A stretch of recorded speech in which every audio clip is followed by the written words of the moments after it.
Vamos a ir nuevamente al capítulo 15. Esta vez vamos a centrar nuestra mirada en los versículos 29 al 39. Búsquelo con calma. Evangelio según Mateo, capítulo 15,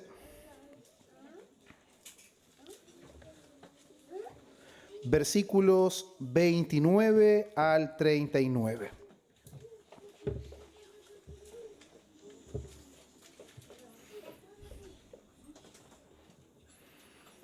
Estos serían los últimos versículos del capítulo 15, así que hay bastantes cosas que vamos a aprender a través de lo que el Señor nos dio por la vida de Mateo. Así que, si lo han encontrado, Evangelio según Mateo, capítulo 15, versículos 29 al 39, nos ponemos en pie, no por costumbre, sino con reverencia ante el Señor. Su palabra será leída ante nosotros. Evangelio según Mateo, capítulo 15, versículos 29 al 39, la palabra del Señor dice así. Pasó Jesús de allí y vino junto al mar de Galilea, y subiendo al monte se sentó allí. Y se le acercó mucha gente que traía consigo a cojos, ciegos, mudos, mancos y otros muchos enfermos, y los pusieron a los pies de Jesús y los sanó. Y de manera que la multitud se maravillaba viendo a los mudos hablar, a los mancos sanados, a los cojos andar y a los ciegos ver, y glorificaban al Dios de Israel. Versículo 32. Y Jesús, llamando a sus discípulos, dijo: Tengo compasión de la gente, porque ya hace 3 días que están conmigo y no tienen qué comer. Y enviarlos en ayunas no quiero, no sea que desmayen en el camino. Entonces sus discípulos le dijeron: ¿De dónde tenemos nosotros tantos panes en el desierto para saciar a una multitud tan grande? Jesús les dijo: ¿Cuántos panes tenéis? Y ellos dijeron: 7 y unos pocos pececillos. Y mandó a la multitud que se recostase en la tierra, y tomando los 7 panes y los peces, dio gracias, los partió y dio a sus discípulos, y los discípulos a la multitud. Y comieron todos y se saciaron, y recogieron lo que sobró de los pedazos, 7 canastas llenas. Y eran los que habían comido 4,000 hombres, sin contar las mujeres y los niños. Entonces, despedida la gente, entró en la barca y vino a la región de Magdala. Amén. Pueden tomar su asiento.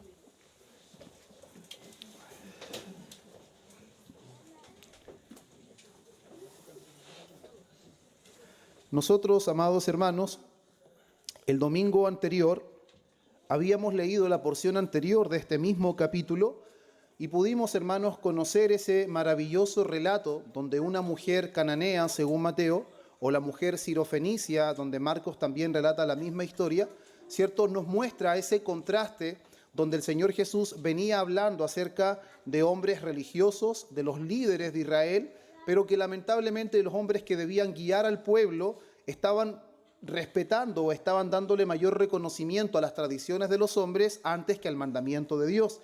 Ellos acusan a sus discípulos que no se lavan las manos, no porque tenían temor de que de manera higiénica se podían contaminar, sino porque le daban realce ceremonial al lavado de manos, creyendo que espiritualmente se podían contaminar. Pero Jesús, ¿qué hace?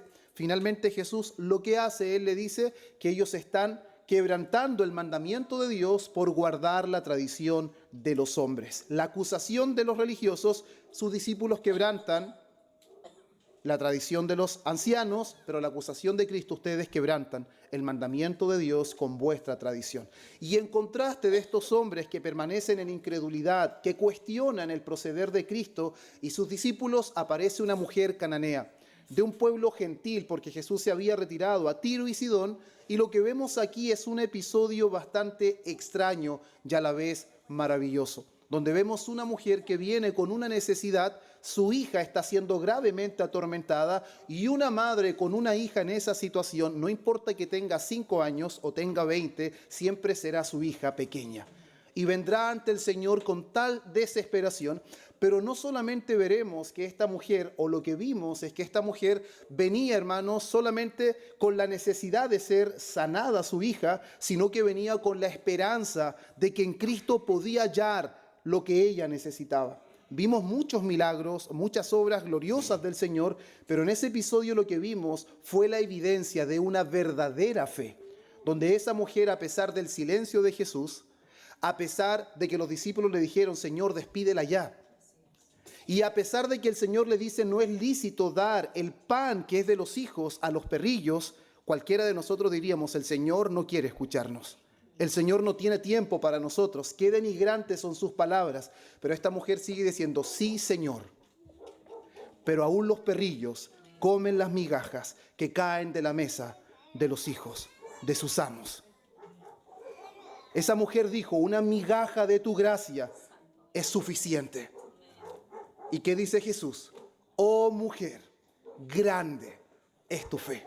Y lo que hemos venido viendo, los discípulos ven los milagros, comen con Jesús, caminan con Jesús. Y Él les dice, hombres de poca fe, ¿por qué dudaron? Y esta mujer que aparece recién, Jesús le dice, grande es tu fe. De la misma manera en que Jesús se maravilla por la fe del centurión, donde no ha visto fe en todo Israel como la de ese hombre que dijo, di tu palabra y la obra será hecha. Es el escenario que nosotros tenemos hasta ahora. Y ahora nosotros quizás pensamos de lo que va a seguir haciendo Mateo. Quizás Mateo va a contar una historia distinta o va a relatar algo diferente. Pero hermanos amados, desde el primer versículo del capítulo 1, Mateo no ha venido contando historias distintas. Mateo está relatando una sola historia, dando las evidencias necesarias y suficientes de que Jesucristo verdaderamente es el Hijo de David, el heredero al trono eterno, y que Jesucristo es el Hijo de Abraham, la simiente verdadera por el cual todas las naciones de la tierra serían bendecidas. Y el escenario que vamos a ver ahora es un anticipo de cómo las bendiciones de Abraham ahora empiezan a alcanzar tierras gentiles. Ya los milagros que vimos hacer en tierras de Israel, vamos a ver cómo no solamente se limita a hacerle bien a la hija de una mujer cananea, sino cómo muchos gentiles ahora van a ser beneficiados con esa gracia que Israel pensaba que era exclusiva para ellos, pero desconocieron que la promesa de Dios desde siempre fue que esa bendición alcanzaría a las naciones. Por eso el título del sermón de hoy, amados hermanos, es La mesa del Rey. Jesús anticipa el cumplimiento de las bendiciones prometidas a Abraham. Jesús anticipa el cumplimiento de las bendiciones prometidas a Adán. Y ahora, yéndonos a nuestro texto, amados hermanos, creo que debemos ser honestos. Cuando nosotros leemos el capítulo 14 y el capítulo 15 de Mateo, vamos a llegar a una conclusión probablemente que es similar. Es que Mateo, en el capítulo 14 y en el capítulo 15, está relatando una historia similar o prácticamente la misma historia. ¿Por qué? Porque en ambos encontramos una multitud. En el capítulo 14 y en el capítulo 15 encontramos una multitud. En ambos encontramos que hay pocos panes y que hay pocos peces. En ambos encontramos que Jesús, al momento que ora, Él da gracias. En ambos encontramos que todos comen, que todos son saciados y que inclusive hay canastas sobrantes con comidas.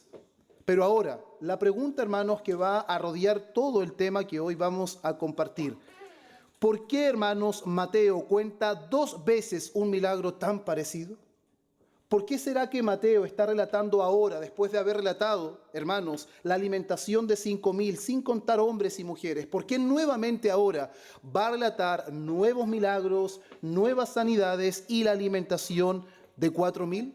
Inclusive, muchos críticos de la palabra que buscan decir que la palabra no es fiable, que se contradice a sí misma, han llegado a decir de que no hay 2 acontecimientos, de que solamente es un acontecimiento y que se está repitiendo y que probablemente hubo un error y que eran 5.000 y no 4.000. Pero esto, hermanos, desde ya es algo bastante contradictorio con el mismo testimonio de las Escrituras. Porque en Mateo capítulo 16, el capítulo siguiente, el versículo 9 y versículo 10, el mismo Señor Jesús se va a encargar de clarificarnos este tema. Y Él va a decir a sus discípulos, ¿no os acordáis de los 5 panes entre 5.000?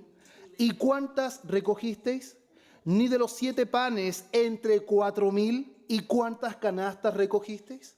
Entonces, ¿en dónde encontramos la respuesta? En la misma palabra. El Señor Jesús está reconociendo dos eventos distintos en donde una multitud de 5.000 es alimentada y una multitud de 4.000 es alimentada. La respuesta a esta objeción es clara, son dos eventos distintos. No son el mismo relato. Mateo no se equivocó escribiendo dos veces el mismo acontecimiento, pero ahora la pregunta más profunda: ¿por qué Mateo quiso escribir esto? Es importante. Pero debemos reconocer, hermanos, que quien realmente quiso registrar esta historia, este evento, fue el Espíritu Santo. Porque el que inspira las Escrituras no fueron los apóstoles, sino que fue el Espíritu Santo. Y lo que vamos a ver aquí, hermanos amados, es tan importante, porque cuando vemos que en el capítulo 14 Jesús alimenta a una multitud, principalmente esa multitud está compuesta por judíos. La multitud que es alimentada en el capítulo 14 de Mateo es judía. Pero inmediatamente después de esto, cuando Jesús sale de Galilea y Jesús viene a la región de Tiro y Sidón y aparece esta mujer sirofenicia o cananea, ahora empezamos a ver que la gracia de Dios empieza a manifestarse en forma de migaja a una mujer gentil. A una mujer que por los judíos era considerada impura. Para nosotros hoy eso no tiene mucho realce. Nosotros decimos que escandalosos eran los judíos. Tantas ceremonias, tantos rituales, amados hermanos, cada ceremonia, cada ritual había sido instituido por Dios. El problema, como bien explicó en un sermón nuestro hermano Cristóbal, no era la ceremonia, no era, hermanos, el ritual. El problema era de que el pueblo se había acostumbrado a hacer rituales y ceremonias, pero no lo hacían con temor, no lo hacían con reverencia. Y no habían entendido de que el ritual y la ceremonia apuntaba a algo mayor, que es cumplido perfectamente en la persona de Cristo.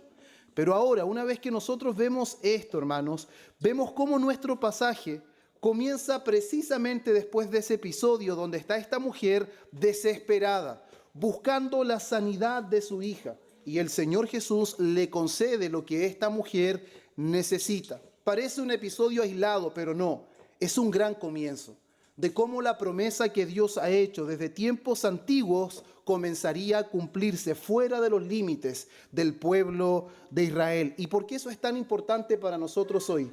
Porque si la promesa de Dios no hubiese sido real, de que su gracia se expandiría a las naciones, nosotros no hubiésemos sido alcanzados. El Evangelio no hubiese llegado hacia nuestros oídos y mucho menos hacia nuestro corazón. Por eso, hermanos amados, Mateo no está cambiando de tema.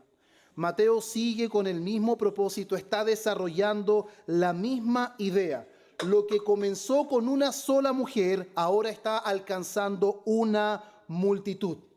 Lo que comenzó con una mera petición, donde los discípulos prácticamente no se ven tan empáticos con esta mujer, ahora el Señor Jesús se está mostrando de que ese no fue un caso fortuito, sino que es una anticipación de las bendiciones que vendrían a tierras gentiles, de hombres y mujeres como nosotros, que no teníamos la ley, que no fuimos parte de los profetas, que no tuvimos el pacto mosaico, pero que ahora podemos disfrutar de todas las gracias de Dios por medio de Jesucristo. Por eso, hermanos míos, no debemos sorprendernos de esto, porque nuestro hermano Mateo preparó, hermanos, desde el primer versículo todo el escenario y nos estuvo expectantes hasta llegar al capítulo 15. Y vamos a ver más adelante cómo en el capítulo 28 finalmente se evidencia que el Evangelio ahora se expandirá a todas las naciones. Por eso en el capítulo 1 del Evangelio según Mateo comienza diciendo de esta manera: libro de la genealogía de Jesucristo, hijo de David, hijo de Abraham. Eso no es casualidad. ¿Por qué Mateo menciona a Abraham? Porque Dios hizo una promesa. ¿En dónde? Génesis capítulo 12, versículo 3. En ti serán benditas todas las familias de la tierra. En ti no se está refiriendo a Abraham según su descendencia en la carne, sino se está refiriendo a la simiente de Abraham, que es Jesucristo. Por eso, amados hermanos, desde el comienzo del Evangelio, Mateo quiere que entendamos que el Mesías, el Cristo, no viene únicamente a Israel, sino que Él viene a cumplir la promesa hecha a Abraham. Y ahora en Mateo 15 nosotros vamos a ver cómo esta idea se desarrolla de mejor manera. Y pongamos atención, hermanos, porque ahora nos vamos a introducir directamente a nuestro pasaje, Marcos capítulo 7, versículo 31, relatándonos la misma historia. Recuerde que podemos y debemos siempre leer si es que Marcos, Lucas o Juan habla de lo mismo para que tengamos una comprensión más clara. Y Marcos capítulo 7, versículo 31, nos dice que Jesús se encontraba en la región de Decápolis. Porque por lo que dice Mateo, podemos pensar que quizás el Señor Jesús salió de tierras gentiles y volvió a la tierra de Israel, pero Marcos nos clarifica esto. Y el nombre de esta ciudad significa 10 ciudades. Era una confederación de 10 ciudades que eran fuertemente influenciadas por la cultura griega y la cultura romana. Eso quiere decir que eran paganos. En su mayoría eran personas que no temían al Dios de Israel, que no oraban regularmente, que no conocían la ley del Señor. Y esto es bastante relevante, hermanos. ¿Por qué? Porque esto nos da a entender claramente que los milagros que el Señor Jesús va a realizar, las obras portentosas que Él va a hacer, no van a ser hechas en territorio judío, sino que vienen directamente en cumplimiento a lo que el Señor había prometido de hace muchos años. Las promesas que Dios hizo a Abraham fueron hechas 2000 años antes que Jesús viniera a este mundo. Por lo tanto, nosotros hoy estamos disfrutando de las promesas que Dios hizo hace 4000 años atrás a Abraham y tuvieron cumplimiento perfecto en Cristo, y por medio de Cristo nosotros disfrutamos esas promesas hechas a Abraham. Sin ser descendientes según la carne, sin tener un tío o un bisabuelo judío, estamos disfrutando de las bendiciones que Dios prometió a Abraham. Por eso cuando centramos nuestra mirada, amados hermanos, en los versículos 29 al versículo 31, el primer punto que vamos a desarrollar es el poder restaurador del Mesías. Quiero que veamos, amados hermanos, cómo el Cristo, el Mesías, el ungido, que son títulos, hermanos, sinónimos en cuanto a la obra mediadora de Cristo. Lo primero que me llama la atención, hermanos, en este versículo es que Mateo no tiene la intención de describir a la multitud. Él no tiene la intención de darnos los nombres de las personas que están ahí. No tiene la intención de mencionar oficios o posiciones en la vida, sino que lo único que Mateo quiere que nosotros veamos de estas personas es la condición en la que ellos se encuentran. Y qué maravilloso es poder entender esto, hermanos. Normalmente nosotros humanamente nos dejamos guiar por las apariencias. Nos dejamos guiar por lo que vemos de afuera, pero cuán grandioso es que Mateo nos va a mostrar que Dios conoce perfectamente nuestra situación. Él conoce perfectamente la necesidad que nosotros tenemos. Y muchas veces nosotros queremos simplemente que cosas que no son tan relevantes sean satisfechas, pero gracias damos al Señor que Él suple nuestras necesidades y no nuestros caprichos. Y no nuestros antojos egoístas muchas veces que no se conforman a la voluntad de Dios. Por eso mire lo que dice el versículo 30. Y se le acercó mucha gente que traía consigo. Otra vez, mucha gente se le acerca. Anteriormente, ¿cuántas veces dijimos eso? Jesús quería apartarse con sus discípulos, quería tener un tiempo a solas con ellos, querían comer porque muchas veces no habían comido, pero ¿qué pasaba? Buscaba un lugar desierto y una multitud ya lo estaba esperando. Porque la fama de Jesús, que era hacedor de milagros, que hacía cosas que nadie podía hacer, había crecido. Pero tenga atención con esto. Este pueblo no es un pueblo que conoce la ley como el pueblo judío. No estamos hablando de fariseos, ni estamos hablando de escribas. Estamos hablando de un pueblo mayoritariamente pagano. ¿Y qué hacían? Traían consigo a cojos, ciegos, mudos, mancos y otros muchos enfermos. Ahora, si nosotros pensamos de que Mateo simplemente quiere describirnos a este grupo de enfermos para que sepamos cuáles son las situaciones externas que le aquejamos, hermanos, Mateo no tiene la intención de mostrarnos qué tan mal venían las personas, sino lo que él nos está describiendo es cómo está el mundo después de Génesis 3. ¿Qué fue lo que pasó, hermanos, después del pecado del hombre ante la presencia de Dios? Las consecuencias fueron devastadoras. Los hombres ahora están enfermos. Los hombres están muriendo por causa del pecado. Por eso, amados hermanos, después del pecado, la creación de Dios sufrió las consecuencias de este. No podemos ignorar que nos enfermamos por causa del pecado. No podemos ignorar que vamos a morir por causa del pecado. El pecado no solo afectó la relación con Dios, sino que afectó toda la creación. Y eso debe ser algo conocido por todos nosotros. El apóstol Pablo en Romanos capítulo 8, versículo 22, mire lo que dice. Toda la creación gime a una, y aún está con dolores de parto hasta ahora. Toda la creación sufrió las consecuencias del pecado. Por eso, amados hermanos, cada vez que usted ve a alguien enfermo, cada vez que vea un hospital, cada vez que usted vea un funeral, confirma que vivimos en un mundo que ha sido quebrantado por causa del pecado. Usted ve un hospital y sale de ese hospital, sale muy mal, sale muy angustiado por todas las cosas que ve. Pero no piense simplemente en las consecuencias externas, vea y alce sus ojos al cielo y reconozca, Señor, estas son las consecuencias del pecado. Estas son las consecuencias de un corazón que en realidad se apartó del Señor. Por eso, hermanos, la escena que nos está mostrando Mateo es una escena maravillosa, porque a pesar de las consecuencias terribles del pecado, Mateo dice que llevaron a todos esos enfermos. ¿Y qué más dice el texto? Y los pusieron a los pies de Jesús. Estas personas que no conocían la ley como los judíos, supieron que Jesús venía y trajeron a toda clase de enfermos a los pies de Jesús. Y esa imagen, amados hermanos, es una imagen hermosa. ¿Por qué? ¿Por qué es tan hermosa esa imagen? Porque estas personas no llegan confiando en ellos mismos. Estas personas reconocen las necesidades que tienen, reconocen efectivamente que sus cuerpos están quebrantados, están enfermos y lo más probable es que nada les había hecho efecto. Ellos llegan ante el Señor reconociendo que toda su esperanza está únicamente en Él. Y ahora, ¿qué nosotros podemos obtener de esto, hermanos? La verdad, hermanos, es que la vida cristiana comienza de esta manera. Todos nosotros comenzamos de la misma forma en cómo estas personas trajeron a estos enfermos delante de Jesús. Es la manera como la vida cristiana comienza. Venimos rendidos, no confiando en nosotros. Venimos con la confianza puesta solamente en Jesucristo y estamos dispuestos a rendirnos ante sus pies.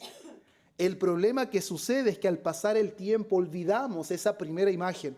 Cuando venimos ante el Señor reconociendo que nosotros no podíamos solucionar nuestros problemas y que requeríamos absolutamente de Él. Por eso, hermanos, cuando nos postramos delante de Cristo, el reconocimiento que estamos haciendo es que Él es el único que puede hacer lo que nosotros no podemos por nosotros mismos. Y esa es la imagen que Mateo nos está mostrando con estas personas que están aquí. Mire lo que Jesús dijo en Mateo 5, versículo 3, en el Sermón del Monte.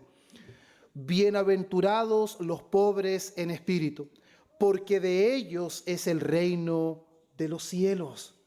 Estas personas vinieron reconociendo su pobreza, vinieron reconociendo que no eran capaces de satisfacerse a ellos mismos, no podían salvarse a ellos mismos. Por eso, una persona que no reconoce, que no puede ser autosuficiente, jamás vendrá a Cristo. Una persona que piensa que puede solucionarlo todo por sí misma o por sí mismo, nunca correrá a los pies de Cristo. Pero cuando un hombre o una mujer reconoce su verdadera condición, descubrirá que solamente en Cristo está lo que su vida necesita.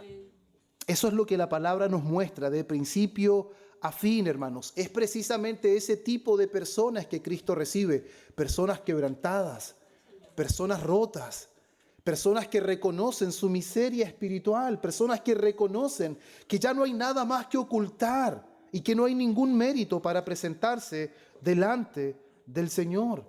Y una vez más, hermanos, en un versículo tan sencillo donde vemos que vienen toda esta clase de enfermos, los ponen a los pies de Jesús, y Mateo ahora nos dice algo precioso una vez más y dice, y los sanó. Y los sanó, hermanos. Estas personas no se fueron como vinieron. Estas personas experimentaron el poder restaurador del Cristo, hermanos. Vinieron enfermos y no se fueron enfermos. Vinieron cojos y se fueron caminando de buena manera. Vinieron mancos y se fueron con su brazo en perfectas condiciones. Venían ciegos y se fueron viendo. Qué extraordinario, hermanos. Qué extraordinario es ver cómo Mateo una vez más está registrando toda clase de milagros, pero qué maravilloso, hermanos, es ver que estos mismos milagros no es una repetición que hace Mateo, sino que Mateo quiere que veamos la universalidad, hermanos, la universalidad de la gracia de Dios. No limitándose a tierra de Israel, sino que ahora actuando en tierras gentiles. Y ponga su mirada, hermanos, de manera muy concentrada, como Mateo dice, y lo sanó. De parte del Señor no hubo ninguna resistencia. De parte del Señor no hubo ningún esfuerzo, hermanos, para poder sanarlo. Tampoco el Señor hizo ningún espectáculo para hacerlo, como lo que nosotros vemos hoy día. Para que alguien consiga una sanidad hay que hacer tremendo espectáculo. Nunca nosotros vimos, hermanos, en la Escritura que el Señor dijo campaña de milagros, noche de sanidad. Nunca vimos eso en la Escritura, hermanos. Lo que nosotros vimos es que las personas venían a los pies del Mesías y el Mesías los sanaba. Cristo simplemente los sana. Ahora, ¿por qué Él puede sanarlos? Porque Él es el Rey prometido. Él tiene toda autoridad sobre aquello que el pecado destruyó. Por eso Juan nos dice, para eso vino el Hijo de Dios, para deshacer las obras del diablo. El pecado había destruido a estos hombres y las evidencias eran visibles, pero lo que el pecado había destruido, Jesús ahora lo estaba restaurando. Ahora, hermanos, ¿por qué Mateo dedica tanto espacio a escribir estas cosas? ¿Por qué relata con tanto detalle quiénes eran los enfermos que venían, que estuvieron a sus pies, que Jesús los sanó? ¿Por qué Mateo dedica tanto tiempo a esto, hermanos? Si nosotros pensamos de que Mateo tiene simplemente la intención de dar una enumeración de milagros, estamos equivocados. Porque, hermanos, los milagros nunca fueron un fin en sí mismos. Lamentablemente hoy día muchas personas buscan al Señor por una sanidad, por un bienestar físico, por un bienestar temporal, pero olvidan que por más veces que el Señor los sane, moriremos. Moriremos. Por más veces que los dolores se nos quiten, que todos nosotros queremos ojalá no experimentar dolores, pero algún día partiremos.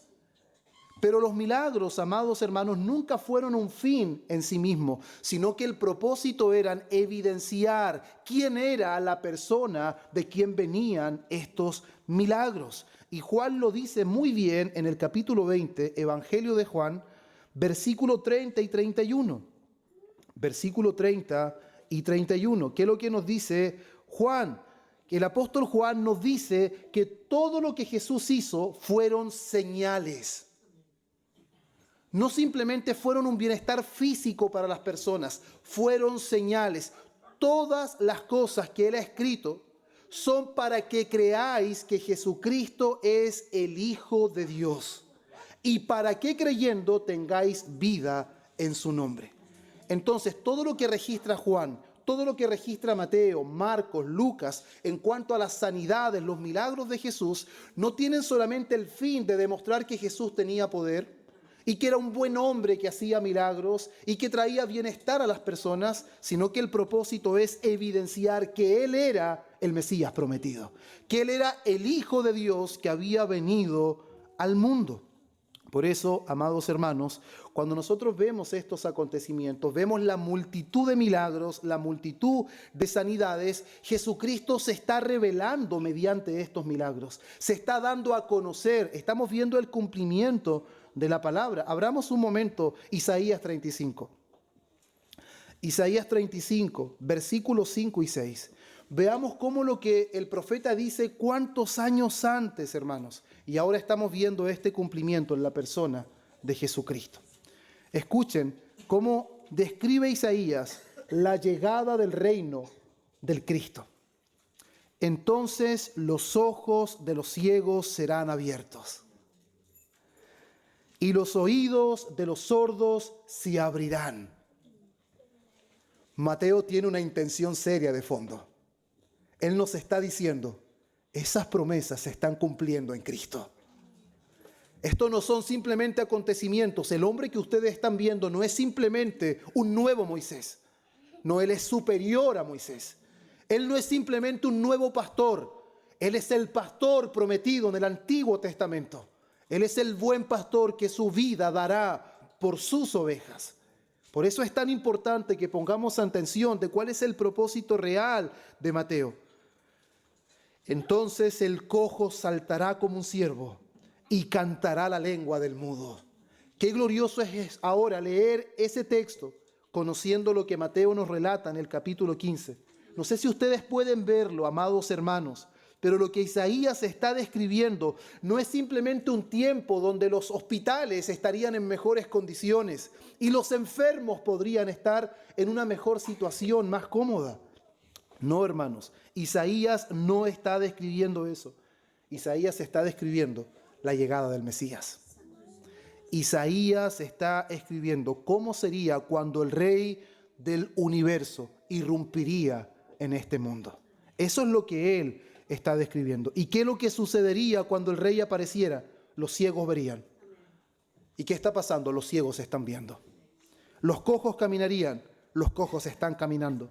Los mudos hablarían, los mudos están hablando. Es la respuesta que Jesús le da a Juan. Cuando Juan está en la cárcel y le dice a sus discípulos, vayan y pregúntenle si él es el que había de venir o esperaremos a otro. Uno diría, qué incrédulo Juan. Pero Jesús no le dice eso. Jesús le responde con la palabra. Ve y dile a Juan, los ciegos ven, los sordos oyen, los mudos hablan, los muertos son resucitados y a los pobres les he anunciado el Evangelio. El Mesías está aquí. Esa es la respuesta.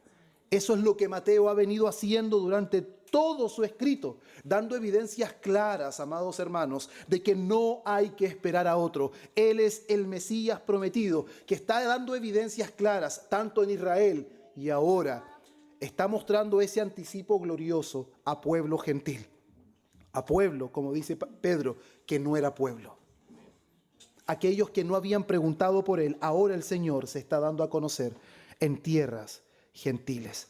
Por eso, hermanos míos, lo que Mateo quiere que nosotros entendamos es precisamente eso. Cada enfermo restaurado, cada persona que está siendo sanada, hermanos, es una verdad más clara y más abundante de que el Rey había llegado. Las credenciales del Mesías no era simplemente hablar, sino que las credenciales del Mesías era hacer lo que solamente Dios puede hacer. Lo que Dios hace, Jesús lo está haciendo. Eran evidencias visibles de que las promesas de Dios se estaban cumpliendo en la persona de Cristo. Y aquí, hermanos, quiero detenerme un poco para hacer una aplicación o algunas aplicaciones que son muy importantes a la hora de que entendamos este texto. Nosotros vemos cómo seguimos enfermándonos. Yo sé que todos nosotros quisiéramos no enfermarnos. Seguimos envejeciendo. ¿O no es así? Seguimos teniendo enfermedades, seguimos envejeciendo, seguimos despidiendo a seres queridos, siguen personas muriendo. Entonces, ¿qué significa realmente que el Rey había llegado? Si la enfermedad sigue existiendo, si seguimos enfrentando momentos de dolor, seguimos perdiendo seres queridos, ¿qué significa que el Rey haya llegado? Y aquí quiero, hermanos, ser bastante cuidadoso en esto, porque lo que significa es que aún nosotros vivimos entre dos momentos de la historia. Vivimos entre dos momentos de la historia, el tan conocido, el ahora ya y todavía no. No sé si alguna vez habían escuchado eso, pero nosotros vivimos en ese momento de la historia, el ahora ya y el todavía no. ¿Qué significa esto? El reino ya fue inaugurado.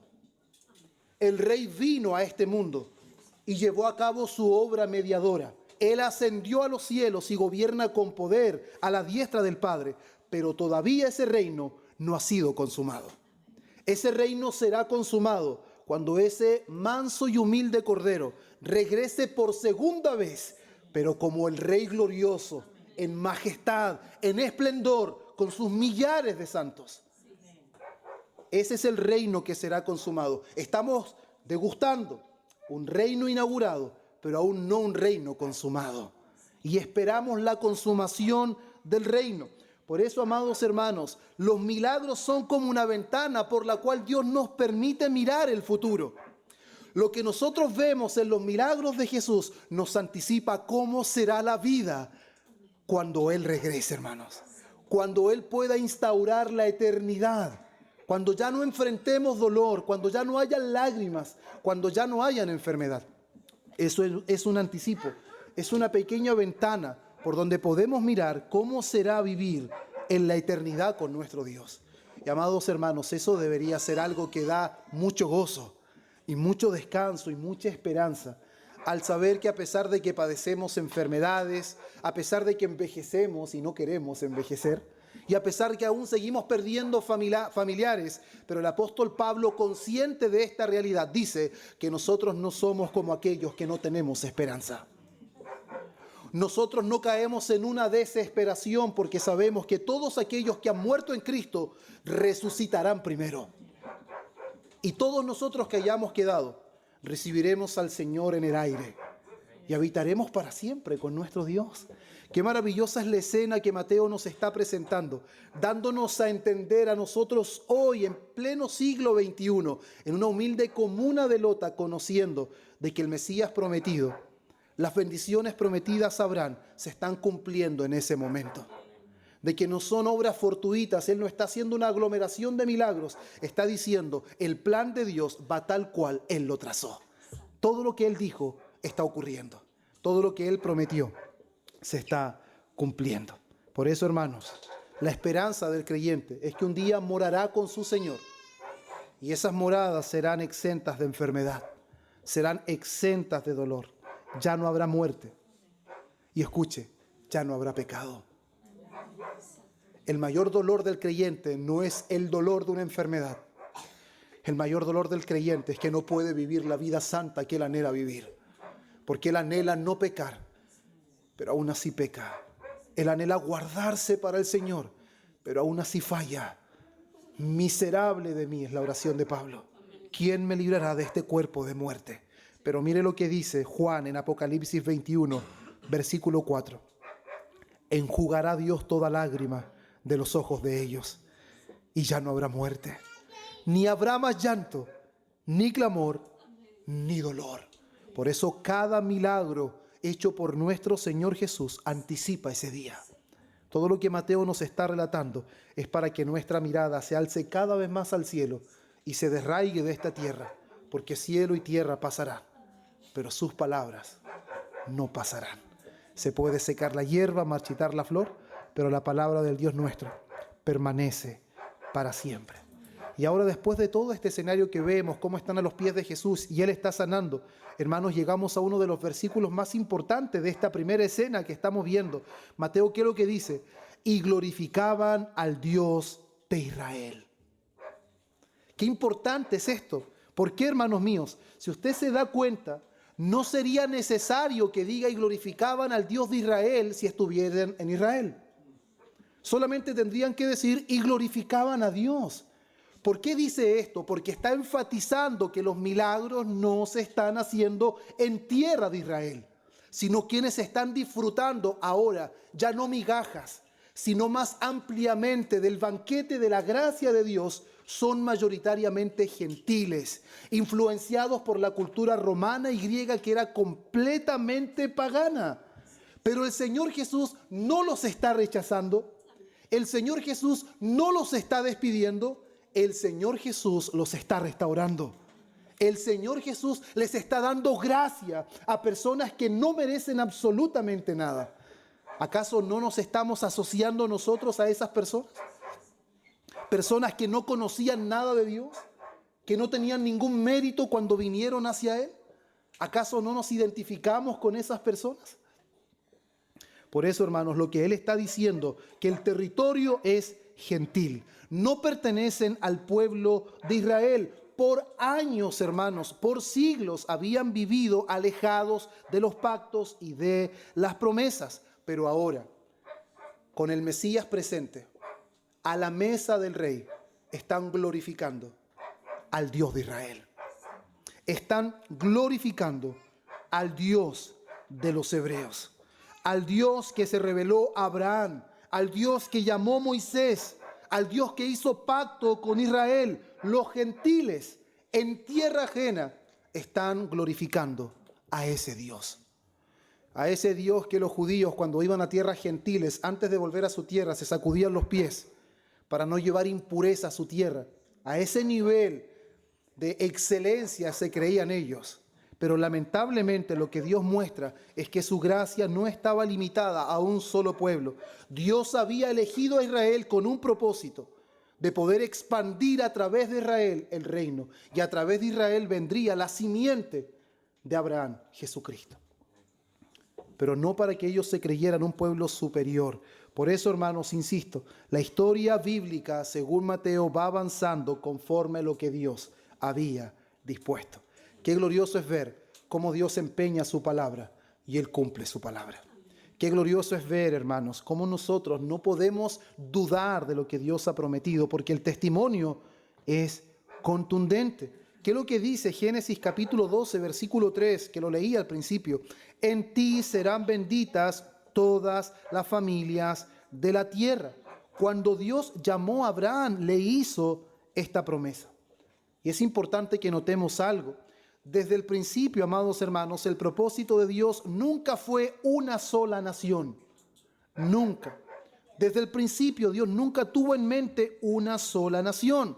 Israel fue el pueblo escogido para traer al Mesías y para expandir a través de ellos el Evangelio, el nombre de Dios, sus alabanzas a todas las demás naciones. Por eso Mateo comienza, hijo de David, hijo de Abraham. Cuando habla de hijo de David, nos está hablando del rey. Y cuando nos habla del hijo de Abraham, nos está hablando de la promesa. Y aquí precisamente, hermanos, en Mateo 15, es donde está uniendo ambas cosas. El rey está presente y las promesas se están cumpliendo. Ya no solamente Israel está siendo beneficiado, sino que muchos gentiles están disfrutando de las promesas que Dios había hecho a Abraham. Ahora, ¿qué significa esto, hermanos? A la luz de la enseñanza clara del Nuevo Testamento, en referencia a este nuevo pacto que nosotros podemos disfrutar en Cristo. Y aquí quiero ser bastante cuidadoso en esto, hermanos, porque es importante mencionar que Mateo no está diciendo, hermanos, que los gentiles fueron incorporados al antiguo pacto. No. Cuando los gentiles están disfrutando de lo que el Señor Jesús está haciendo, no significa que los gentiles son incorporados al antiguo pacto. Eso no ocurrió nunca. Por eso, no podemos nosotros pensar que una iglesia verdadera es una iglesia que intenta judaizar. Traer, ¿cierto?, las ceremonias, los rituales que Israel practicaba, eso no es lo que la Biblia enseña. Jesús no está llamándonos a que ahora los gentiles tienen que incorporarse a las prácticas que hacían en el antiguo pacto. No, lo que nosotros estamos viendo aquí es que las bendiciones de Abraham están alcanzando a los gentiles por medio de Cristo. Que eso es muy distinto. Podemos disfrutar de las bendiciones de Abraham no por hacer lo que el pueblo judío hacía en el antiguo pacto, sino que podemos disfrutar de las bendiciones de Abraham por medio de Cristo. Y eso lo explica muy bien Pablo en Gálatas capítulo 3, versículo 29. Y él dice, y si vosotros sois de Cristo, ciertamente linaje de Abraham sois, y herederos según la promesa. ¿Se dan cuenta cómo Pablo está explicando claramente que las bendiciones de Abraham son disfrutadas por los gentiles, los no judíos, por estar en Cristo? Y no por ser incorporados al antiguo pacto y hacer las ceremonias y los rituales. No, es por medio de Cristo que disfrutamos de todas las cosas que eran promesas para Abraham. Por eso el nuevo pacto no consiste en ampliar el antiguo pacto, sino que es el cumplimiento de las promesas que Dios había hecho a Abraham. Por eso, hermanos, por la fe en Cristo es que nosotros participamos de las bendiciones prometidas a Abraham. Qué glorioso, hermanos. Qué glorioso es pensar que hace tantos miles de años Dios empeñó su palabra con un hombre llamado Abraham. Y esas bendiciones hoy nosotros las podemos disfrutar por medio de nuestro Señor Jesús. Ahora, cuando nosotros reconocemos que no venimos de una estirpe judía, cuando reconocemos que no venimos de una familia poderosa, hermanos, ¿qué debería resultar en nosotros al saber que ahora disfrutamos de tantas bendiciones como comenzaron a disfrutar estas personas en medio del desierto? Esto debería, hermanos, producir en nosotros una profunda humildad. ¿Por qué debería producir humildad? Porque ninguno de nosotros está aquí porque lo merezca. Ninguno. Ninguno de nosotros, hermanos, puede hacer alarde de que tiene un descendiente o una ascendencia, judía. Ninguno de nosotros. Ninguno de nosotros está aquí, hermanos, porque se le conecta, hermanos, con que tenga una historia que marque un caminar perfecto y que en realidad está recibido en la mesa porque Él lo merece o lo amerita. No, hermanos, estamos ante el Señor solamente porque su gracia nos alcanzó. De la misma manera que estas multitudes fueron alcanzadas por la gracia de Cristo, de la misma manera nosotros hemos sido alcanzados, hermanos. Nosotros estábamos lejos de la ciudadanía de Israel. No éramos parte del pacto, no teníamos las promesas, pero Pablo dice en Efesios capítulo 2, versículo 12, que estábamos sin Cristo, alejados de la ciudadanía de Israel y ajenos a los pactos de la promesa. Pero mire lo que añade en el versículo 13, ahora en Cristo Jesús, vosotros que en otro tiempo estabais lejos, habéis sido hechos cercanos por la sangre de Cristo. No teníamos parte ninguna con todo lo que Dios había prometido en Israel, pero ahora por medio de Cristo hemos sido hechos cercanos. Y esa es la historia de todos nosotros. No teníamos, como decimos, arte ni parte en la presencia del Señor, pero hoy podemos disfrutar de su abundante gracia, hermanos.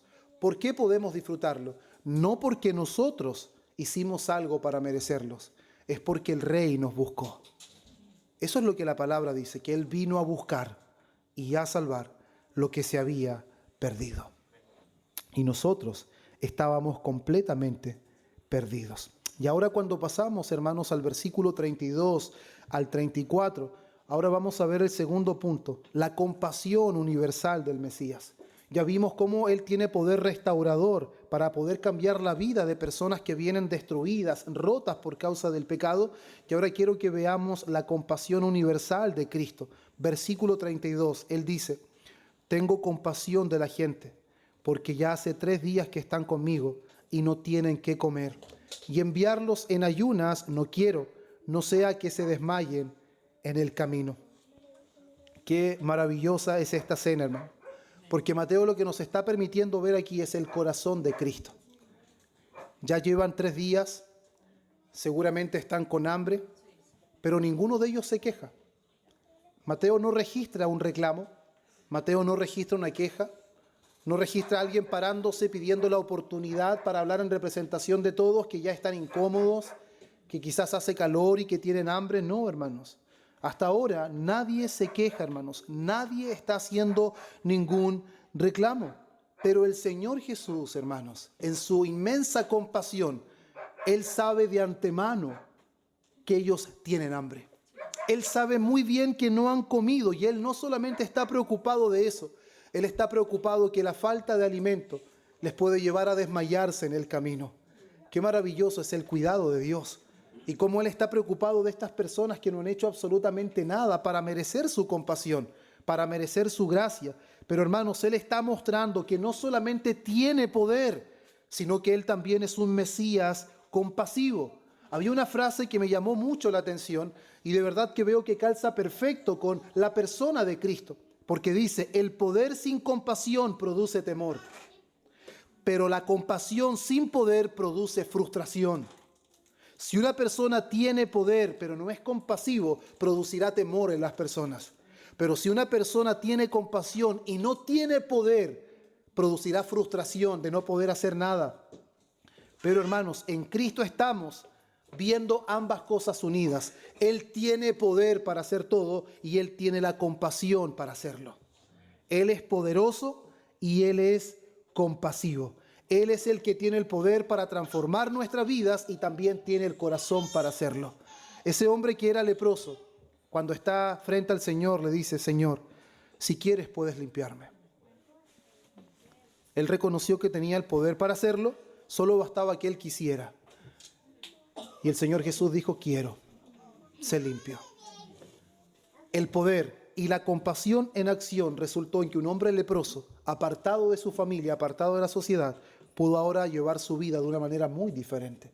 Y nosotros deberíamos reconocer que es por causa del poder de Dios y la compasión de Dios que nuestros corazones fueron cambiados. Porque por mucho que Él quisiera hacer algo, si no tiene el poder para hacerlo, nosotros no hubiésemos sido beneficiados. Y por mucho poder que Él tuviera, pero si no quisiera hacerlo, Él no estaba obligado a hacerlo. Pero nuestro Señor tiene el poder y tiene la compasión para poder hacerlo. Mire lo que dice: tengo compasión. La palabra que Mateo está usando aquí, hermanos, es una compasión profunda del alma, de las entrañas, hermanos. No está hablando simplemente de un sentimiento pasajero, hermanos. Él está hablando de un afecto profundo del corazón. Jesús está sintiendo compasión por las personas que están ahí. Él no está molesto porque están interrumpiendo sus planes. Él no está molesto porque una vez más no puede descansar con sus discípulos. Él en ningún momento dice: ya son 3 días, ya está bueno que se vayan para su casa, ya no hay más alimento. Él nunca profiere esas palabras, hermanos. ¿Y cuánto deberíamos aprender nosotros del Señor? ¿Por qué, hermanos? Él conoce perfectamente la necesidad de estas personas y Él no solo la conoce, Él está dispuesto a satisfacer la necesidad de estas personas. Por eso podemos leer Hebreos 4:15 con tanto gozo en nuestro corazón, porque no tenemos un sumo sacerdote que no pueda compadecerse de nuestras debilidades, sino uno que fue tentado en todo, pero sin pecado. Nuestro Señor, hermanos, no contempla nuestro dolor a la distancia. Lo que nosotros aprendíamos a través del atributo de la omnisciencia. No, hermanos, Él conoce el cansancio. Él conoce lo que es ser rechazado. Él conoce el sufrimiento. Él conoce la tristeza. Y por eso Él puede compadecerse verdaderamente de nosotros, hermanos. El Señor no experimenta una compasión fingida. Lamentablemente nosotros como seres humanos debemos reconocer que muchas veces nuestra compasión es una apariencia, pero la compasión del Señor es genuina. Él verdaderamente se compadece de nosotros y está dispuesto a suplir nuestras necesidades. ¿Y cómo podemos saber, hermanos, de que la compasión del Señor es verdadera? Porque su compasión no es meramente un sentimiento, su compasión actúa. Su compasión actúa. Y eso es lo que nosotros vemos, hermanos, en este relato, donde claramente la compasión verdadera del Señor se traduce en obras, se traduce en práctica. Muchas veces nosotros decimos de una persona: qué triste su situación, qué lamentable saber lo que le pasó a esta persona, pero no pasa de sentir lástima, no pasa de apenarnos por dentro, pero no nos llevó a hacer absolutamente nada. Eso significa que nuestra compasión es mero sentimiento. Pero la compasión del Señor Jesús no es mero sentimiento. Él dijo: tengo compasión de ellos y los voy a alimentar, los voy a saciar, no sea que de camino se desmayen. Qué glorioso, hermanos. Qué maravilloso es el corazón de nuestro Señor. Mire lo que dice Juan en su primera carta, capítulo 3, versículo 18. Hijitos míos, no amemos de palabra ni de lengua, sino de hecho y en verdad. Así es como ama el Señor y así es como nosotros deberíamos amar. Por eso una iglesia sana, una iglesia verdadera, no solo proclama la verdad, no solo enseña la verdad, sino que también refleja el carácter de Cristo. Y el carácter de Cristo es un carácter compasivo. Es un carácter que no se refleja solamente en un sentimiento temporal, sino que acciona, hermanos. No porque las obras salven, pero las buenas obras que los creyentes hacen evidenciarán que sus corazones han sido tratados por la gracia del Señor. Cuando reconocemos que el Señor hizo tanto por nosotros que nosotros nunca podríamos hacer, eso debería reflejarse en cómo nosotros somos con los demás. De gracia recibimos, de gracia damos. Él fue compasivo con nosotros, somos compasivos con los demás. Y mire, hermanos, quiero enfatizar eso. No quiero enviarnos en ayunas, no sea que desmayen en el camino. Insisto, nadie le pidió nada. Pero cuando alguien identifica una necesidad, no necesitas que te lo pidan. Ya la identificaste. Y el Señor nos enseña, Él identificó necesidad y Él está dispuesto a saciar esa necesidad. A pesar de que nadie reclame, a pesar de que nadie esté murmurando, el Señor conocía perfectamente la situación de ellos. Y es lo que aprendíamos en la mañana. Y el mismo salmista lo reconoce, hermanos, y disfruta esta compasión del Señor, disfruta el conocimiento absoluto de Dios de todas las cosas, cuando en el Salmo 139:4 dice, antes que la palabra esté en mi lengua, he aquí, oh Jehová, tú la sabes toda. Tú la sabes absolutamente toda, hermanos. Qué diferente es el Señor a nosotros. Qué distinto es el Señor, hermano, a nosotros los hombres. ¿Cuántas veces nosotros pensamos que por insistir mucho conseguiremos cosas? Ahora, cuando oramos persistentemente, estamos demostrando a Dios que en realidad lo necesitamos y que solamente de Él viene lo que necesitamos. Pero al mismo tiempo, hermanos, estaríamos pecando si pensamos que el Señor no conoce lo que nosotros necesitamos. Eso es lo que dice Mateo capítulo 6, versículo 8. Vuestro Padre sabe de qué cosas tienen necesidad antes que vosotros le pidáis. Antes que pidamos, el Señor conoce perfectamente todas estas cosas. Y qué maravilloso todo esto, hermanos. Porque mire, pongamos esto en orden. Mateo nos está relatando estos contrastes continuos entre los judíos, los religiosos y ahora personas gentiles que están viniendo al conocimiento de la verdad. Él hace continuamente esto. ¿Qué hacían los fariseos? Los fariseos imponían cargas. Cristo lleva las cargas. Los fariseos buscaban reconocimiento, pero Cristo está buscando el bien de su pueblo. ¿Qué hacían los fariseos? Ellos despreciaban a las personas consideradas impuras, pero Jesús recibe a una multitud gentil y se preocupa hasta el más mínimo detalle de estas personas. ¿Cuánta diferencia hay entre los fariseos y Jesús? ¿Cuánta diferencia entre los líderes religiosos y el Mesías que ha venido a cumplir perfectamente la palabra de su Padre? Por eso aquí estamos viendo, hermanos, el corazón del Señor. Estamos viendo su eterna compasión, estamos viendo su poder, hermanos. Él es el pastor prometido en Ezequiel capítulo 34. No olvidemos que eso ya lo habíamos visto. Cuando Dios hace una promesa extraordinaria, versículos 11 al 16, Él dice, yo mismo buscaré mis ovejas, yo las apacentaré. Los religiosos no estaban cumpliendo su labor y Dios dice que Él mismo vendría. ¿Podemos ver esto, hermanos, en este relato de Mateo? ¿Podemos ver cómo Dios mismo en Cristo está ejerciendo su pastoreo? ¿Cómo Él está cuidando a su pueblo, está saciando a este remanente? Es impresionante, hermanos, ver el cuidado del Señor con estas personas que no merecían absolutamente nada. Y ahora, hermanos, pasamos a una escena bastante quizás extraña. Nosotros vamos a pensar quizás que los discípulos deberían haber reaccionado de una manera diferente. Jesús está haciendo milagros, los milagros viene haciéndolos de hace mucho tiempo, pero ahora parece que los discípulos no han visto absolutamente nada.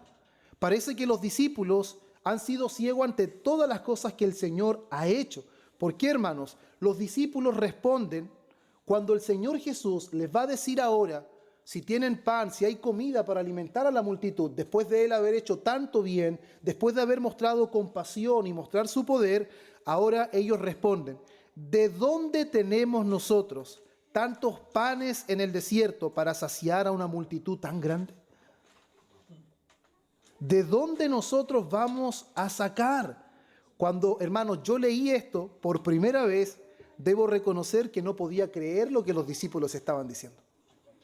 Yo dije, Señor, esto no puede ser. Hace poco están viendo que el Señor alimentó a 5,000 hombres, sin contar mujeres y niños. ¿Cómo pueden ahora hacer la misma pregunta? ¿Acaso no deberían ser, Señor, esto ya lo conocemos? Ya sabemos que tú puedes hacer todas las cosas. Alimentaste 5,000. ¿Qué son para ti 4,000? Son 1,000 menos, sacando cuentas. Pero lamentablemente, hermanos, esa no es la respuesta de los discípulos. Una vez más los discípulos dicen, ¿de dónde sacamos nosotros? Nuestros recursos son limitados. ¿Qué somos nosotros y qué tenemos para alimentar a una multitud tan grande? Pero antes de juzgarlos, hermanos, debemos nosotros pensar que nosotros mismos estamos ahí. Porque ¿cuántas veces, hermanos amados, el Señor ha mostrado su fidelidad en nuestra vida? ¿Cuántas veces el Señor ha mostrado su fidelidad en nuestras vidas? ¿Cuántas veces el Señor ha respondido nuestras oraciones? ¿Cuántas veces el Señor ha sostenido a nuestra familia? ¿Cuántas veces hemos visto su mano tierna obrando a nuestro favor en contra de todas las expectativas? Pero cuando viene una nueva prueba, cuando viene una situación inesperada o cuando las cosas se ponen difíciles, nos volvemos a preguntar, ¿cómo vamos a salir de esto? ¿Y cómo vamos a solucionar esto, Señor? Lo primero que pensamos es que la situación es muy difícil, pero no pensamos, no hacemos memoria. Señor, tú fuiste fiel ayer, serás fiel hoy. Señor, tu poder lo evidencié ayer. ¿Qué puede limitar tu poder hoy? No son a las conclusiones que naturalmente llegamos. Normalmente lo que nos invade es la duda y el temor. Por eso, hermanos, la dificultad que enfrentaron los discípulos no fue por falta de evidencias, era la debilidad de su fe. Su fe era débil y necesitaba ser moldeada y ajustada por el Señor. Era una fe verdadera, pero una fe débil. Y creo que todos nosotros debemos identificarnos de esta manera. Ya antes de cuestionar a esos discípulos, nosotros debemos reconocer que es el actuar común de todos nosotros. Es el actuar común de todos nosotros. Es la lucha que nosotros también enfrentamos en este tiempo. Nuestra memoria espiritual es muy corta, hermanos. Israel experimentó exactamente lo mismo. Miren, usted diría, si el Señor abre el mar delante de mis ojos, yo ya no pondría en duda absolutamente nada más. El Señor los hace pasar en seco y unos pasos más adelante ya están murmurando. Esos somos nosotros, hermanos. Esos somos nosotros. Por eso la fidelidad de Dios, el poder de Dios, la compasión de Dios deben llenar nuestra mente de quién es Dios. Y en los momentos que enfrentemos dificultades, cuando nuestros recursos sean limitados, cuando nuestras capacidades no den, por fin entendamos de que nunca ha dependido de nosotros. Que no depende de cuántos recursos tengamos. De hecho, eso es lo que normalmente pasa cuando alguien quiere servir en la iglesia o en cualquier área. Piensa, Señor, ¿qué voy a hacer yo? ¿Qué puedo entregar yo? Mis capacidades son limitadas, no tengo muchos talentos. Hermanos, Dios no depende de nosotros. Dios no depende de sus capacidades. Lo que Dios necesita es que nosotros creamos que Dios puede hacer grandes cosas con personas que no son absolutamente nada. Por eso Pablo es honesto. Nosotros somos solo colaboradores. Y no porque Dios necesite ayuda, es porque Él nos quiere hacer parte de esto. Y qué glorioso, hermanos. El Señor pudo haber hecho los panes, creado panes y peces, sin haber hecho participar a los discípulos. Él no necesitaba a los discípulos para hacer el milagro. Pero qué glorioso es que Él hace participar a sus discípulos. Y de la misma forma Él nos hace participar a nosotros en su gloriosa obra. Eso es algo maravilloso, amados hermanos, que sin nosotros tener absolutamente nada, el Señor nos hace participar de lo que Él tiene para su pueblo. Y cuando Él escucha esta incredulidad, hermanos, Él, a pesar de la incredulidad de sus discípulos, Él no se desprende de sus discípulos. Él no los rechaza, Él está trabajando en ellos, así como sigue trabajando en nosotros. Pero nosotros hacemos lo mismo muchas veces. Y quiero mencionar algunas cosas específicas, aunque sé que el tiempo ya me está jugando muy en contra. Pero normalmente nosotros, hermanos, lo que hacemos es muy similar a lo que los discípulos hicieron. Cuando estamos mal económicamente, lo primero que vemos es nuestra cuenta. Cuando nosotros estamos mal de salud, vemos nuestras limitaciones. Cuando vemos que nuestro tiempo escasea, ya prácticamente estamos desesperados. Y todo se centra en nosotros, en mi tiempo, en mi fuerza, en mi cuenta bancaria. Y olvidamos, hermanos, considerar de que Dios está con nosotros. Y si Dios está con nosotros, absolutamente nada está perdido, hermanos. Absolutamente nada está perdido. Mire lo que dice el apóstol Pablo en Filipenses capítulo 4, versículo 19. Nos va a hacer cambiar de opinión, que mientras menos tengamos, mientras más carentes somos de algunas cosas, más las riquezas de Dios pueden verse en nosotros. Mire, mi Dios pues suplirá todo lo que os falta conforme a sus riquezas en gloria en Cristo Jesús. Hermano, es que yo no tengo nada, entonces tiene todo para que Dios evidencie sus riquezas en la persona de Cristo.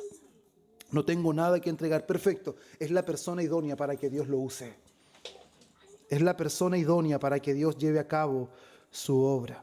Por eso, hermanos míos, es tan importante que nosotros meditemos en lo que el Señor está haciendo aquí. Y aparte ahí hay cosas tan maravillosas, hermanos. Quizás me he detenido mucho en detalles, pero no quiero pasar de vista esto, hermanos. El Señor, cuando toma el pan, cuando toma los alimentos, ¿qué es lo que nos dice? Que Él tomó, dio gracias, partió y dio. Hay 4 verbos que utiliza Mateo en este relato.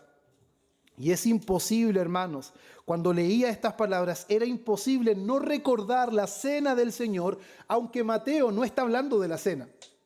Pero me fue imposible no recordar, hermanos, la cena del Señor con estos verbos que Mateo está utilizando. Pero ese lenguaje que Mateo está ocupando aquí está anticipando lo que el Señor Jesús después hará directamente en el capítulo 26.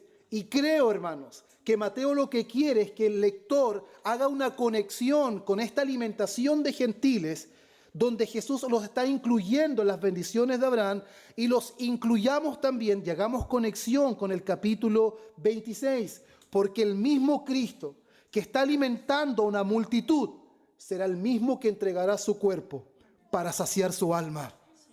Y a través de esta alimentación está ocupando las mismas palabras que más adelante Él dirá: tomad, este es mi cuerpo, que por vosotros es partido.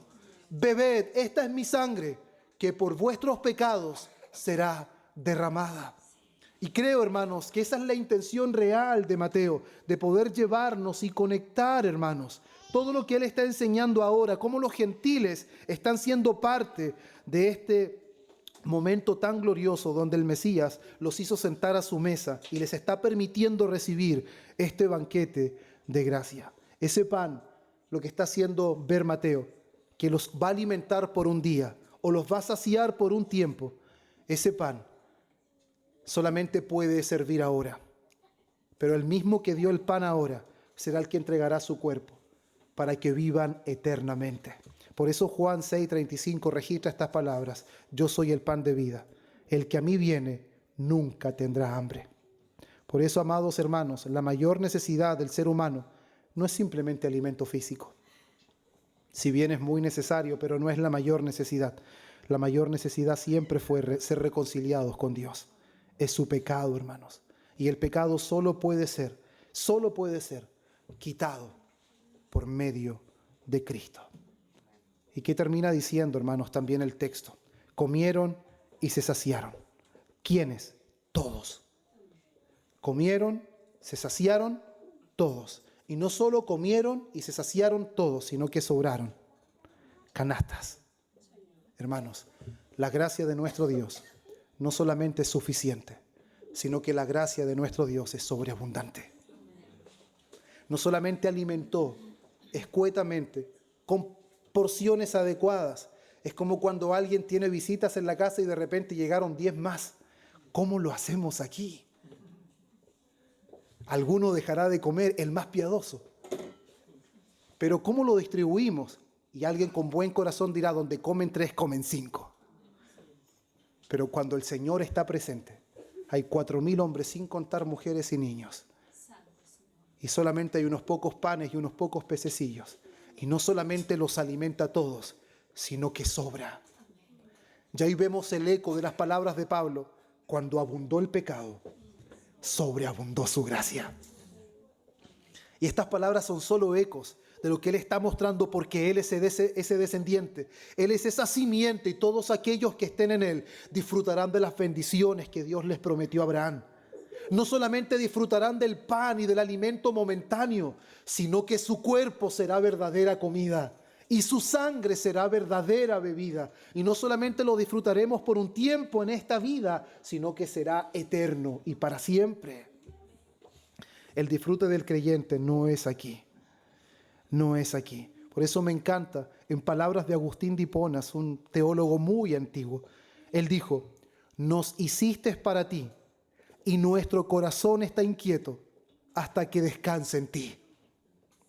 Nos hiciste para ti, y nuestro corazón siempre estará inquieto hasta que descanse en ti. Por eso, hermanos, solo Cristo puede satisfacer el alma, porque por Él fuimos creados y solamente Él puede satisfacer nuestra alma, amados hermanos.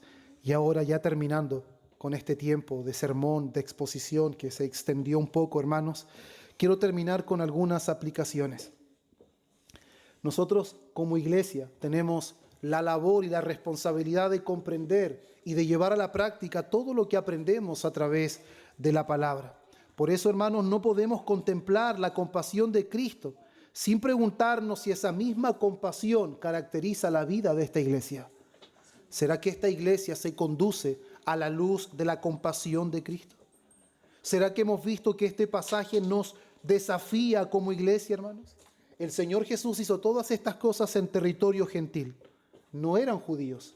Ahora nosotros no podemos reducirnos simplemente a nosotros y no llevar el mensaje del Evangelio, no mostrar la compasión y la gracia de Dios a otras personas, aunque esas personas no sean como nosotros, aunque esas personas no vistan como nosotros, no hablen como nosotros. Por eso la iglesia no es un club que solamente recibe a personas que son iguales a nosotros, sino que estamos dispuestos a predicar el Evangelio y a llevar la gracia del Señor, no importando la persona, no importando su situación, no importando, hermanos, qué relación financiera tiene o qué nivel educacional tiene.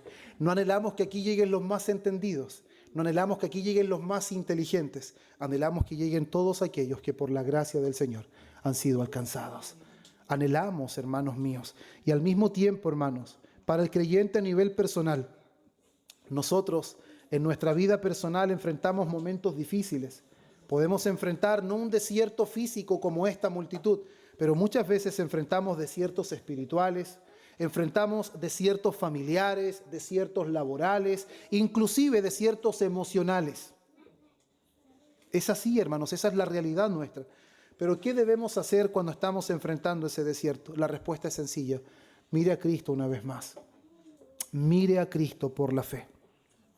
No mire solamente lo que está en sus manos, no mire lo que sea capaz de hacer.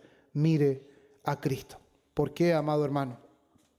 Porque cuando nosotros vemos que el Señor, hermanos, ha obrado en nosotros, vemos claramente su gracia, no solamente que nos introdujo a Él, sino una gracia que nos sostiene. Vuelva la mirada atrás una vez y vea a la mujer cananea, vea a los enfermos, vea a aquella multitud que fue saciada y vea cómo Cristo sigue obrando en este siglo XXI. Cómo el Señor sigue obrando gracia, cómo Él sigue sosteniendo a su pueblo. Y escuche esto, no por dignidad, no es por dignidad, no, hermanos, es porque Él es misericordioso. ¿Por qué Dios se reveló a nuestras vidas? Es que nosotros éramos personas de bien. Nosotros éramos personas bien portadas. Alguien una vez me dijo eso. Lo que pasa, me dijo, es que yo creo que tú eres cristiano porque tú eres una persona bien portada. Le dije, se nota que no me conoces. Tú solo estás conociendo la obra de la gracia de Dios, pero no conoces al Hugo sin la gracia de Dios. Y aún así el Hugo con la gracia de Dios sigue luchando y sigue teniendo conflictos, pero es la gracia de Dios la que nos permite estar en Cristo. Y el estar en Cristo nos permite disfrutar de todas las bendiciones que Dios hizo a Abraham hace más de 4.000 años y podemos disfrutarlas en este tiempo. Por eso, amados hermanos, cuando nosotros vemos este pasaje, lo único que nos queda es alzar nuestra mirada al cielo y reconocer que Él es Dios y nosotros somos su pueblo. Y que su gracia sigue siendo suficiente para nosotros. Y que ese rey prometido llegó. Y que esa simiente prometida también llegó. Y todas sus bendiciones nos han alcanzado, aún en este tiempo. No por pocos días, sino por una eternidad. Amén, hermanos, oremos. Padre bueno, te damos gracias, Señor, por permitirnos este tiempo. Gracias por tu palabra en medio de nosotros, Señor. Cuánto la necesitamos y cuánto bien hace a nuestra alma. Oh Señor, solo tú tienes lo que nuestro corazón necesita. Solo tú, Señor, nos has dado a beber, oh Señor, de esa verdadera bebida y nos has dado a comer de la verdadera comida. Te rogamos que sustentes nuestro corazón y que permitas recordar siempre, Dios, que no estamos ante ti por dignidad, ni tampoco estamos ante ti por mérito. Estamos solo ante ti por gracia, porque tú eres bueno y misericordioso y nos has sostenido hasta este día. Señor, tu gracia siga siendo con nosotros y ayudándonos a contemplar cada día que solo en ti tenemos lo que nuestra alma necesita. Oh Señor, te adoramos y te bendecimos en el nombre de Cristo. Amén y amén.